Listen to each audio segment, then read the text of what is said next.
Hello! In today's video lesson, I'll show you how to add YouTube icon to Windows 11 taskbar. Make sure to watch till the end so you understand every step.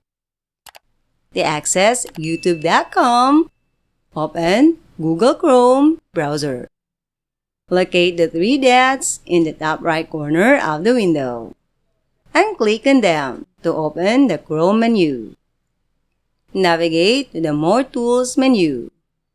Click on the Create shortcut.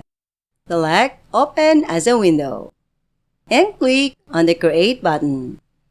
Now, YouTube icon is on the Windows 11 taskbar. Close the browser and open YouTube from the taskbar icon. That's how simple it is. That's all for now, everyone. Don't forget to like and subscribe to our channel so you won't miss any helpful tutorials. Thanks for watching.